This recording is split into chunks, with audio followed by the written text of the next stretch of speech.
kita berkomitmen penguatan KPK itu harus real. Pada Pilpres 2019, Presiden Jokowi pernah berjanji memberantas korupsi tanpa pandang bulu dan hukum akan menjadi panglima. Panglima yang tegak lurus atau panglima yang semena-mena?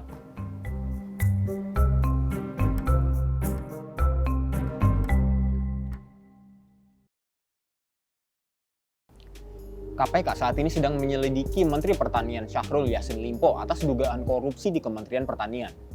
Pangkal kasus ini adalah dugaan dana saweran dari seorang pejabat eselon Kementerian Pertanian yang ditengarai koordinasi oleh seorang anak buah Syahrul. Uang hasil saweran yang terkumpul itu diduga kemudian diserahkan kepada Menteri Syahrul yang diduga digunakan untuk keperluan menteri pribadi, keluarganya, dan keperluan lainnya. Langkah KPK ini perlu didorong sepanjang dalam upaya untuk mengusut bukti kuat dan peran Menteri Syahrul dalam kasus dugaan korupsi tersebut. Namun, jika langkah ini tidak dalam upaya pemberantasan korupsi, KPK dapat dengan mudah dituduh mempolitisasi perkara. Apalagi sebelumnya, Menkominfo Johnny G. Plate menjadi tersangka korupsi pembangunan Base Transceiver Station atau BTS, pemancar internet, oleh Kejaksaan Agung. Di satu sisi, pengusutan dua kasus dugaan korupsi tersebut boleh jadi sebagai wujud dan janji Presiden menjadikan hukum sebagai panglima. Tapi, di sisi lain, sinisme yang kerap terdengar adalah kedua kasus ini kental intrik politik. Karena Johnny dan Syahrul adalah kader Partai Nasdem yang duduk di kabinet.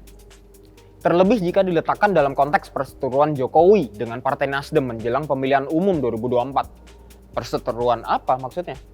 Nasdem bersama PKS dan Partai Demokrat merupakan pengusung mantan Gubernur Jakarta Anies Baswedan sebagai calon presiden dalam pemilu 2024. Sementara itu, Presiden Jokowi condong ke Ganjar Pranowo dari PDIP dan Prabowo Subianto dari Partai Gerindra. Yeah, well, let the law decide. Korupsi harus ditindak. Nggak peduli berapapun uang yang ditilap.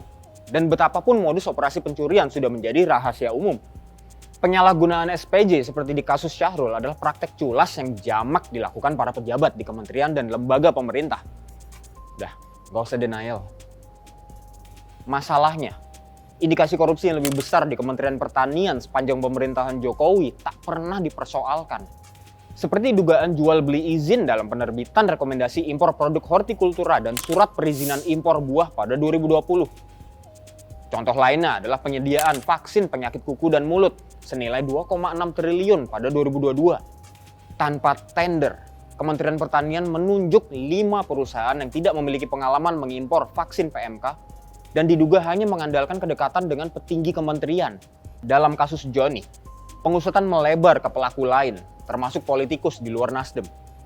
Ketua Umum Partai Nasdem Surya Paloh diberitakan telah meminta Johnny menjadi justice collaborator. Permintaan tersebut seperti isyarat restu Surya kepada Johnny untuk membongkar keterlibatan petinggi partai lain. Penggunaan lembaga hukum untuk menekan lawan politik jelas adalah penyalahgunaan kekuasaan. Dan ini sekedar menggarisbawahi, bukan tuduhan. Beberapa ahli menduga abuse of power memang terjadi. Dan kalaupun itu benar, kan memang komisi anti korupsi tersebut sudah dilemahkan melalui revisi Undang-Undang KPK. Undang-undang itu mengubah KPK dari lembaga independen menjadi bagian dari rumpun eksekutif. Dugaan intervensi terbaru adalah saat Mahkamah Konstitusi menerbitkan putusan perpanjangan masa jabatan petinggi KPK dari 4 tahun menjadi 5 tahun. Putusan ini diduga kuat bertujuan memastikan tidak ada penggantian pimpinan komisi hingga pemilu berakhir.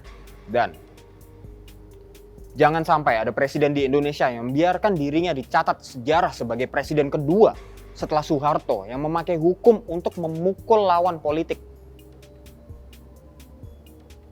Saya Ricky, sampai jumpa di Fokus selanjutnya.